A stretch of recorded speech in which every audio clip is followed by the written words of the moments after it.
अल्लाह के प्यारे रसूल सल्लल्लाहु ताला अलैहि वसल्लम जुम्मतुल मुबारक का खुतबा इरशाद फरमा रहे थे।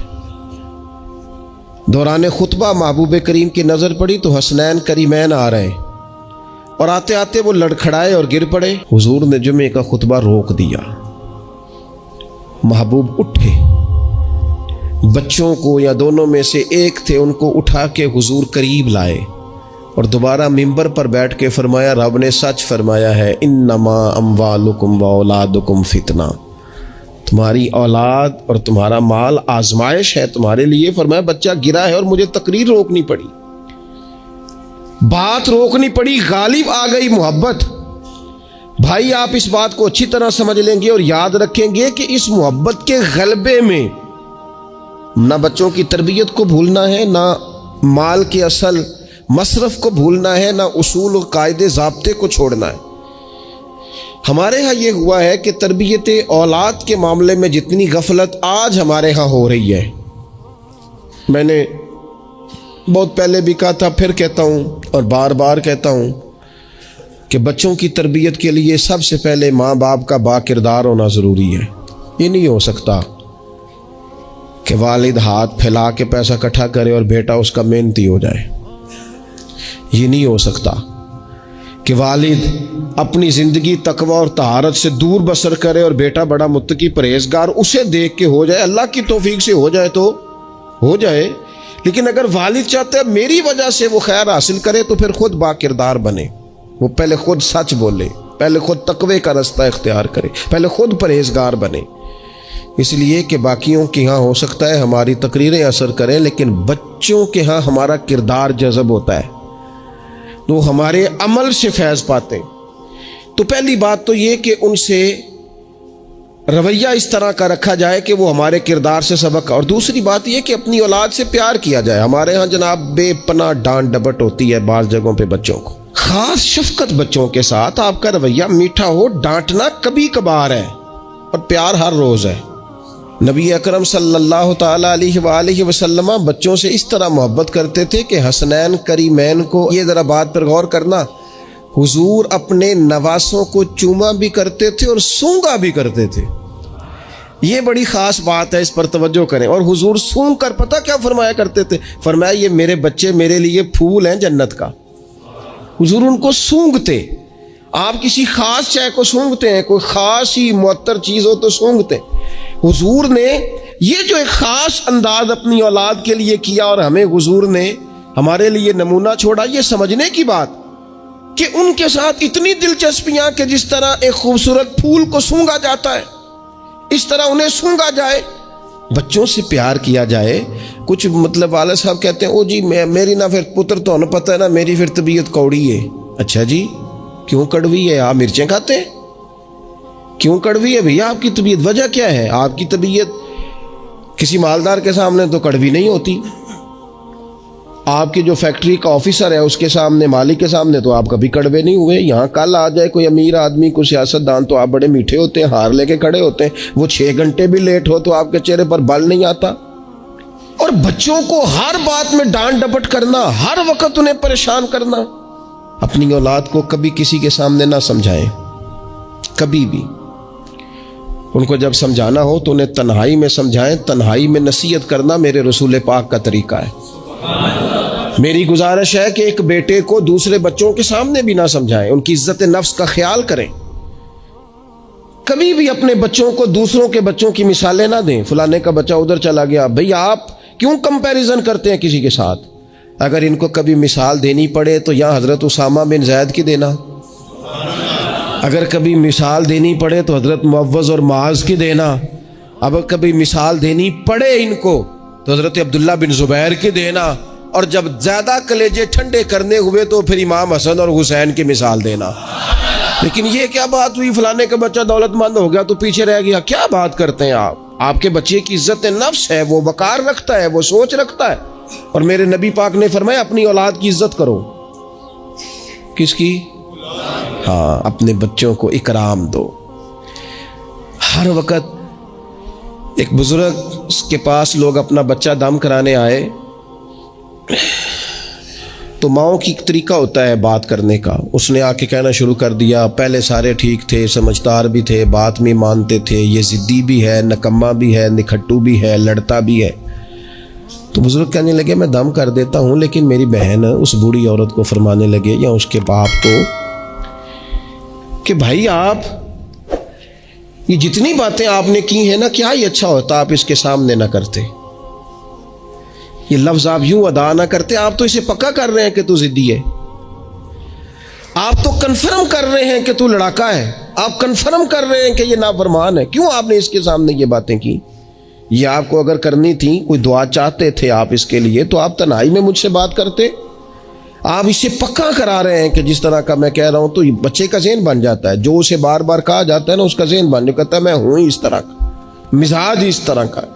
उसे कभी पक्का न करें, उसे तसल्ली दें, उसे तशफ़ी दें, उसकी ढारस बंधाएं, उससे प्यार करें, उसके साथ मोहब्बत करें, उसे आप इस तरह का रवैया दें कि बच्चा आप पर एतमाद करे।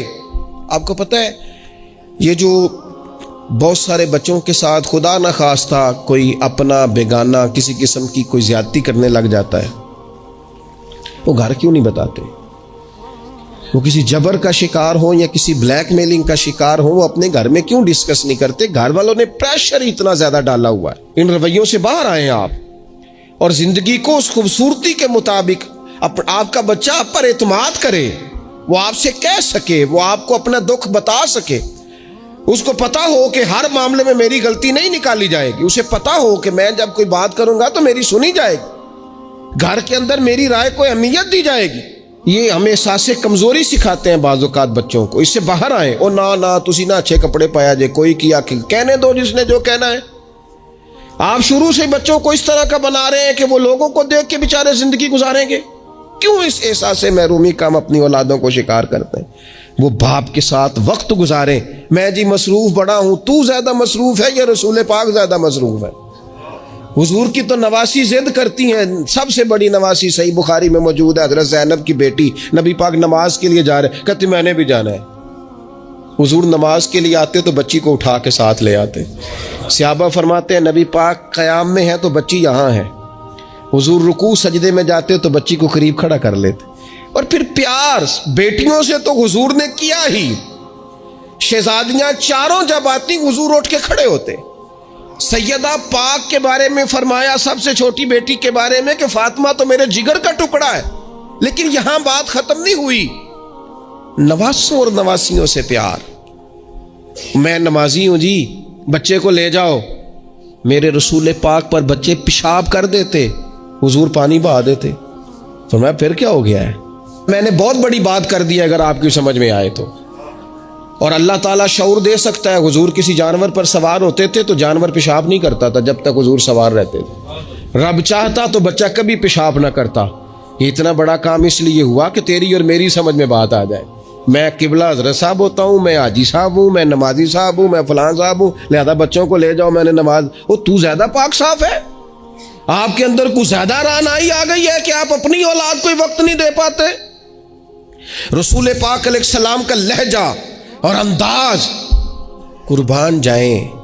यानी बच्चों को ना मजा आए। सारी दुनिया से पैसे लिए हैं इंसान ने, कमाइयाँ की हैं, जायदादें बनाई हैं, बड़े बड़े उसको प्रॉफिट हुए हैं, लेकिन सारी जिंदगी दादी के 10 रुपए भूलते ही नहीं। वो जो दादा से लड़ के लिए जाते थे 5 रुपए, वो भूलते ही नहीं। वो अब्बा जी से कभी पैसे चाहिए होते थे तो अब्बा जी से नहीं डायरेक्ट कहते थे, दादी अम्मा से कहते थे, दादी आज 100 ही लेना है। तो दादी के पास बैठे होते तो अब्बा जी को बुला के दादी अम्मा कहती रुपया 500 देना मैनू चाहिए। तो अब्बा जी कहते अम्मा जी की करने ने, तेन बाजार देना जरूरी है, तू दे ना 500। तो अब्बा जी कहते मैनू समझ लगती पई जो इतने हो रहा है ना। अब वो जायका सारी जिंदगी भूला, उसकी लताफत नहीं गई, उसका हुस्न नहीं गया। वो 100 रुपया नहीं था, वो खरबों रुपए थे। इसलिए कि जिस चाशनी से वो मिले ना, जिस दर्द से, वो अम्मा से पैसे लेते वक्त तो यूं लगता है कि बंदा दुनिया के सबसे बड़े खजाने के सामने खड़ा है। इस लुत्फ को दुबाला करे जिंदगी में। ये हमारा कल्चर नहीं, ये हमारा हुस्न है, ये हमारी तहजीब है। नबी पाक अलैहिस्सलाम की नवासी जनाब उमामा बिनते ज़ैनब रदी अल्लाह ताला अन्हुमा, एक हार आया हुजूर के पास तोहफे में। तो हुजूर ने फरमाया मैंने उसको देना है जो मुझे सबसे ज़्यादा प्यारा है। अज़वाज मुतहरात कहते हैं दौड़ लग गई थी, हफ्सा को मिलेगा, मैमुना को मिलेगा, उम्मे हबीबा को मिलेगा। सैयदा आयशा सिद्दीक़ा कहती हैं मेरे दिल में बड़ी बात थी कि अगर किसी और को मिल गया ना तो मैं तो समझती हूँ करीम सबसे ज़्यादा मोहब्बत ही मुझसे करते हैं। कहते हैं ये बात चल रही थी और वो जो थोड़ी देर के लिए वो इंतज़ार था कि किसको मिलेगा, तो वो इंतज़ार बड़ा हसीन बड़ा खूबसूरत था, उसमें बड़ी रानाई थी। लेकिन कुर्बान जाए नबी करीम ने फरमाया मैं तो अपनी बड़ी नवासी जनाब ज़ैनब की बेटी उमामा को दूंगा। और हुजूर ने वो हार ला के उन्हें अपने दस्ते मुबारक से पहनाया। पर मैं कितना प्यारा लग रहा है मेरी बेटी को। थोड़ा सा ना अपने रवैये में वुस्सत, बच्चों को हमारी हाजत है और हमें दौलत की हाजत है, हमें पैसों की हाजत है। हमारा गाहक आ जाए तो बच्चे को थप्पड़ मारने से बाज नहीं आते। 2 4 5 मिनट की मसरूफियत है किसी बंदे की तो वो क्या कहेगा कि लो जी बच्चा आ गया है। तो बच्चे के साथ खेलना बच्चे से, ओ सुनो यार हद हो गई। निसाई में मौजूद है सियासता की रवायत, नबी पाक ने सजदा लंबा कर दिया ना, मैं इससे बड़ी बात नहीं आपको सुना सकता। लंबा सजदा हो गया, लंबा। सहाबा फरमाते परेशान हो गए और तवील सजदा रसूल पाक ने फरमाया सजदा। सहाबा फरमाते हैं जब रसूल पाक अलैहिस्सलाम ने नमाज की तकमील की तो 2 बातें हमने अर्ज की हुजूर, हम एक तो हम परेशान हो गए थे कि कोई ऐसी बात ना हो गई हो, खुदा न खास्ता को ना खुशगवार बात, अल्लाह के हुक्म ने भी आना है आपने हमें बताया है। और दूसरा हमारा ख्याल था कहीं वही तो नहीं नाज़िल होनी शुरू हो गई। कई दफ़ा वही आती है तो देर तक महबूब एक हालत में रहते हैं, इन 2 में से कोई एक होगी। तो हुजूर ने फरमाया ये दोनों नहीं थी। या रसूलल्लाह फिर क्या था? फरमाया वो मेरे बेटों में से ना, हसन और हुसैन में से एक मेरे कंधे पे सवार हो गया था। और ये लफ्ज है हदीस पाक में सियासता में, फरमाया मुझे अच्छा नहीं लग रहा था कि मैं बच्चे को उतारूंगा तो वो जरा नागवार महसूस करेगा। हुजूर आप रसूल हैं और नमाज अल्लाह की, और इस दौरान भी बच्चे की चाहत का ख्याल। तेरी सूरत तेरी सीरत जमाने से निराली है, तेरी हर एक अदा प्यारे अदाए बेमिसाली है, बेमिसाली है तेरी अदाएं। फरमाया बच्चा कहीं उसे कोई तो बच्चों के एहसास ही नहीं है। आपने जब चाहा डांट दिया, आपने जब चाहा जो मर्जी कर दिया। अब्बा जी का डंडा घर में लटकना चाहिए, हुक्म है, लेकिन अब्बा जी को माथा भी तो बार बार चूमना है ना। सख्ती तो कभी कभी है और मोहब्बत बार बार है। तो जो बार बार काम है उसका आदी होना चाहिए कि जनाब वो चुप कर दो, तुम्हारा अब्बा आ गया, अब्बा जी आए कि हिटलर आ गया घर में। ये क्या बात हुई भाई? वालिद को तो शफीक होना चाहिए, मेहरबान होना चाहिए, उसके अंदर खूबसूरती होनी चाहिए, उसके अंदर रानाई होनी चाहिए। तो नबी पाक सल्लल्लाहु तआला अलैहि वसल्लम ने बेपनाह प्यार किया। अच्छा, इसी प्यार से हुजूर ने तरबियत भी की। और ये प्यार क्योंकि हसनैन करीमैन की हम मिसालें अर्ज करते हैं तो उनकी शान तो वराउल वरा, नबी पाक का सब बच्चों के साथ ये रवैया था। हज़रत अनस बिन मालिक कहते हैं मैं हुजूर का खादिम हूँ, मेरी अम्मा खिदमत के लिए छोड़ के गई, पर हुजूर जब भी मुझे बुलाते कहते या बुनैया, ओ मेरे प्यारे बेटे। ये खादिम है घर में, बच्चा खिदमत गुजार, उसे भी ओ प्यारे बेटे। और पास बिठा के नसीहतें करते हुजूर, कहते देखना सुबह इस हाल में करना कि बुग़्ज़ ना हो किसी का, अनस मेरे बेटे ये भी मेरी सुन्नत है। हज़रत उम्मे खालिद रदी अल्लाह ताला अन्हा कहती मैं छोटी सी थी, मैंने जर्द रंग की कमीज़ पहनी थी, मेरे अब्बा जी मुझे हुजूर के पास ले गए। कहती कोई अजीब ही नूर वाला माहौल था, मैं पहुंच गई तो हुजूर मेरा कुर्ता देख के ना तो कहने लगे कितनी प्यारी लग रही है बेटी। कहती मैं हुजूर की मोहरे नबुव्वत से खेलने लगी। मेरे अब्बा जी मुझे कहने लगे इधर हट, ये क्या कर रही है? तो हुजूर फरमाने लगे ठहर जाना, बच्चे तो बच्चे ही होते हैं, इसे खेलने दे। मैं खेलती रही और हुजूर मुझे दुआएं देते रहे। कहा अल्लाह करे तो ये कपड़ा पुराना करे। क्या मतलब कि अल्लाह करे तेरी उम्र दराज हो, अल्लाह तुझे बेटा लंबी उम्र अता करे। हुजूर बच्चों के साथ मोहब्बत करते, उनसे प्यार करते, उनके साथ रसूल पाक अलैहिस्सलाम का खास शफकत का मामला। इनको ज़रूरत होती है हमारी, इनको हाजत होती है हमारी, लेकिन हमारे लहजे की तलखी, हमारे लफ्ज़ों की तुरशरुई, काम के नाम पर, संवारने के नाम पर। और फिर आपको पता है ये जो बच्चों में अदल करने का क्यों कहा गया भला, कि अपनी औलाद में अदल करो। फरमाया हुजूर ने अल्लाह से डरो और औलाद में इंसाफ करो।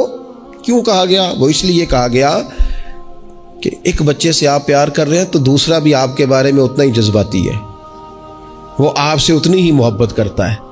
आप एक की तारीफें किए ही जा रहे हैं, दूसरे को आपने नजरअंदाज कर दिया, तो अल्लाह की बारगाह में इसका भी जवाब देना है।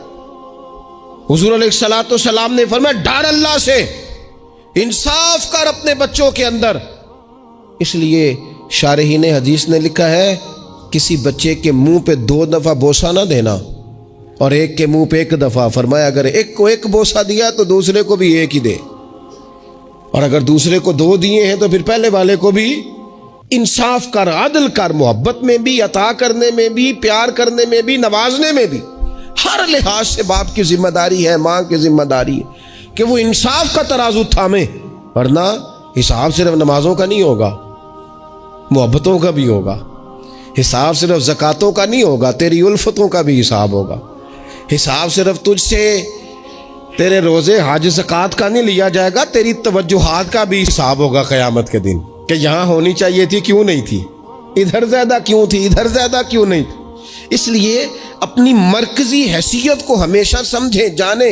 अपनी ज़िंदगी में इनके लिए थोड़ा दिल बड़ा करें, गुंजाइश पैदा करें। इनको हमारी हाजत है, हमारी मसरूफियात में, हमारे कारोबार में, हमारे ताल्लुकात में। हमारे बच्चों से उनका बचपन छीन लिया है। हम वो सारी, आपने वो हदीसें सुनी है तो किस लिए सुनी है? ये सिर्फ शान इमाम हसनैन नहीं है, ये तालीम उम्मत भी है कि नबी पाक अलैहिस्सलाम ने कंधे पे बिठाया हुआ है इमाम हसन और हुसैन को, कंधों पे। और एक सहाबी ने जब कहा कि कितनी प्यारी सवारी है, तो महबूब फरमाने लगे सवार भी तो देख कितना सोना है, तो देख तो सही। तो ये आप मेरी बात को समझे ना, क्या कोई कमी थी वहां? फरिश्ते नहीं हाजिर हो जाते 2 मिनट में हर खिदमत के लिए? सहाबा जान कुर्बान करने को तैयार नहीं होते, लेकिन हुजूर ने क्यों कंधों पे उठाया? ताकि मुझे तुझे समझ आ जाए कि बच्चों को कंधों पे उठाना भी कोई कमाल है। तो अपनी ज़िंदगी में वो खूबसूरती, और फिर नबी पाक अलैहिस्सलाम बच्चों की तरबियत जब करते तो बड़े खूबसूरत अंदाज में।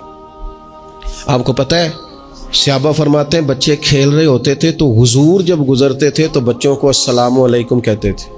नबी पाक बच्चों को सलाम करते, हुजूर फरमाते अस्सलामु अलैकुम, बच्चों को सलाम करते और पहल करते सलाम लेने में। आप बच्चों को सलाम करना शुरू कर दें, उम्मीद है बच्चे भी सबको सलाम करना शुरू कर देंगे। लेकिन ये शिकवा करना कि लो जी मैं इतना बड़ा बुजुर्ग आदमी हूँ, मैं इतना बड़ा पढ़ा लिखा हूँ, मेरी ये शख्सियत है, आपने मुझे सलाम ही नहीं किया, ये तो मुफ्त का रट्टा है। हुजूर बच्चों को सलाम करते ताकि बच्चों को अस्सलामु अलैकुम की समझ आ जाए। ये बच्चों को सिखाएं, उन्हें याद कराएं, और उसका तरीका ये है कि आप उनको सलाम लेने में पहल करें, आप उनको सलाम कहें। हाँ, सिखाने के लिए आप उनसे मुतालबा कर सकते हैं कि यार मैंने सलाम कहा है, तुम्हें जवाब देना चाहिए था, हमने क्यों नहीं दिया, ताकि उनको समझ आ जाए कि ये अस्सलामु अलैकुम और वालेकुम अस्सलाम ये एक सुन्नत है। फिर अल्लाह के प्यारे रसूल सल्लल्लाहु ताला अलैहि वसल्लम बच्चों को छोटी छोटी चीज़ों के आदाब सिखाते। हुजूर तशरीफ़ फरमाते तो एक बच्चा अंदर आ गया, अस्सलामु अलैकुम कह के दाखिल हो गया, तो महबूब करीम ने बड़ी मोहब्बत से बड़े खूबसूरत लहजे में फरमाया बेटा वापस जाओ, पहले इजाज़त लो, फिर सलाम लो, जब इजाज़त मिल जाए फिर अंदर आना। उस लहजे में इतनी खूबसूरती थी कि उस बच्चे के दिल की गहराई तक मैं समझता हूँ बात उतर गई होगी। वो वापस गए, उन्होंने जाके इजाज़त मांगी, इजाज़त मिली और सलाम लेके वो दरवाज़े रसूल पे हाज़िर हो गए। बच्चों के साथ ख़ास मोहब्बत, ख़ास दिलचस्पी। एक दफ़ा मैं हरमैन शरीफैन हाज़िर था, मेरे बिल्कुल सामने अगली सफ़ में नमाज का टाइम हो जाता है जब, तो आहिस्ता आहिस्ता लोग ज़्यादा आने शुरू हो जाते हैं, तो ज़्यादा रश हो रहा था, लोग ज़्यादा जमा थे। तो एक बुज़ुर्ग थे, तो वो अपने दामाद से, उनकी गुफ्तगू से अंदाज़ा हुआ, मैंने कान तो नहीं लगाए हुए थे लेकिन बुज़ुर्ग गुस्से में बोल रहे थे तो बोल ही ऊंचा रहे थे ज़रा। तो वो कह रहे थे अपने दामाद से कि बेटा तू है तो जवाई है, अब तेनों मैं गल करना मुनासब तो नहीं समझदा, पर ये कि बच्चे तो आपने मेरे ज़िम्मे लगा दिए। वो मुझे ना इबादत करने देते हैं, ना कुरान पढ़ने देते हैं, नाना नाना कह के मेरे पीछे ही भागते रहते हैं। तो मैं हाज़िर हूँ, लेकिन थोड़ा सा ना इनको समझाएं और कायल करें, यहाँ आके मुझे ज़रा अल्लाह अल्लाह करने दें। तो वो बच्चा माजरत खाना अंदाज में अपने ससुर को, बुज़ुर्गों को थोड़ा सा कायल करने की कोशिश कर रहा था कि चलें अब ख्याल करेंगे, हम कहते तो बड़ा हैं कि हमारे साथ आएँ, लेकिन वो आपके पीछे जाते हैं, करें क्या। तो अब मुझसे न रहा गया, मैंने उनसे कहा बुज़ुर्गों मुनासिब तो नहीं, लेकिन आप बोले ऊंचा है तो सोन साहब ने लिया है, आपकी ज़ाती बात है, अगर इजाज़त दें तो एक जुमला कह दूँ। तो पलट के मेरी तरफ देख के कहने लगे मौलवी साहब आखो। तो मैंने उनसे कहा बड़े खुश नसीब नहीं, इस मस्जिद में बैठकर नवासों का ख्याल रखना और उनसे प्यार करना, ये तो मदीने वाले रसूल का तरीका है। और ई सादत बजोरे बाजू नेस तान बख्शंदा खुदाए बख्शन। कुछ सादतें ऐसी होती हैं जो बाजू की कुव्वत से नहीं मिलती, तभी मिलती हैं जब रब अता करता है। तो मैंने कहा यहाँ तो नवासों से खेलना हुजूर का तरीका है। बाज़ चीज़ों में अल्लाह असर रखता है। थोड़ी देर खामोश रहे, फिर मैंने उन्हें आंसू पूंछते भी देखा। कहने लगे अल्लाह तोड़ा भला करे, लो भाई पुत्र हुण तुसी भावें आराम करो। बाज़ दफ़ा बातें वो नाराज़ भी हो सकते हैं, तो मैं तैयार था अगर वो नाराज़ होंगे तो मैं माजरत करूँगा, लेकिन थोड़ा सा ना एक बात मैंने ज़रूर करनी है आपसे। मुझे बड़ा मज़ा आया, मुझे पता नहीं अब वो कालम नवीस ज़िंदा हैं कि नहीं, अब्दुल कादिर हसन होते थे, उन्होंने एक बात लिखी थी, मुझे बड़ी याद रह गई, और जिस दिन मैंने पहली दफ़ा पढ़ी थी मैं रोया भी बड़ा। वो कहने लगे एक दफ़ा गवर्नर मदीना ने ना हुक्म दिया था कि छोटे बच्चे लोग मस्जिद में लेके आते हैं रोज़ा रसूल सल्लल्लाहु अलैहि वसल्लम पर, तो बच्चे कालीन ख़राब कर देते हैं, मुख्तलिफ़ किस्म की चीज़ें गिरा देते हैं। तो इस तरह करें कि बच्चों को मना किया जाए, और कम से कम मकामी लोगों को ज़रूर मना किया जाए कि वो बच्चों को लेके ना आए। उन्होंने लिखा था कि रात ही को उस शख्स को ख्वाब में रसूल पाक अलैहिस्सलाम की ज़ियारत नसीब हुई, और नबी पाक अलैहिस्सलाम ने गवर्नर से कहा तुम ना अपने कालीन उठा के ले जाओ, पर मेरी उम्मत के बच्चों को मेरे शहर से दूर कोई ना करे, इनको आने दो, ये अपने रसूल के पास आए, ले जाओ अपने कालीन उठाकर, अगर तुम्हारी समझ में नहीं आता, लेकिन बच्चों को कोई आने से मना न करे। क्या कहा था मेरे इमाम ने हुजूर के बचपन के बारे में? कहा था अल्लाह अल्लाह वो बचपने की फबन, उस खुदा भाती सूरत पे लाखों सलाम, और पतली पतली गुले कुद्स की पत्तियां, उन लबों की नज़ाकत पे लाखों सलाम, उनके मौला के उन पर करोड़ों दुरूद, उनकी हर खूब खसलत पे लाखों सलाम।